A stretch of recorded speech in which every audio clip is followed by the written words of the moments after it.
एक गज़ल तेरे लिए ज़रूर लिखूंगा,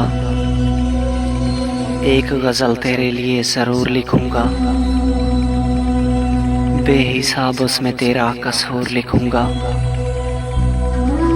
टूट गए तेरे बचपन के सारे खिलौने, टूट गए तेरे बचपन के सारे खिलौने, अब दिलों से खेलना तेरा दस्तूर लिखूंगा।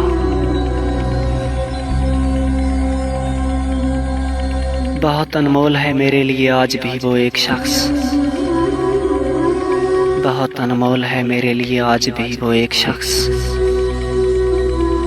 जिसके सिर्फ नाम से ही मेरे लबों पे मुस्कुराहट आ जाती है।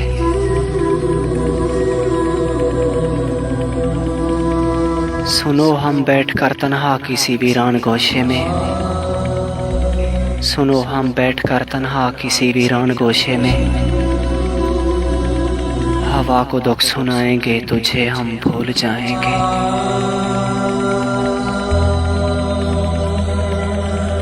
हाथ जोड़े पाँव पकड़े कसमें खाई, हाथ जोड़े पाँव पकड़े कसमें खाई, नहीं यार उसका इरादा ही नहीं था साथ देने का। मैं मर जाऊं तो मेरी कब्र पर लिखना, मैं मर जाऊं तो मेरी कब्र पर लिखना, मौत बेहतर है दिल लगाने से। कभी फुर्सत मिले तो पढ़ना ज़रूर, कभी फुर्सत मिले तो पढ़ना ज़रूर, मेरे हर शेर में हवाले तुम्हारे हैं। एम खान।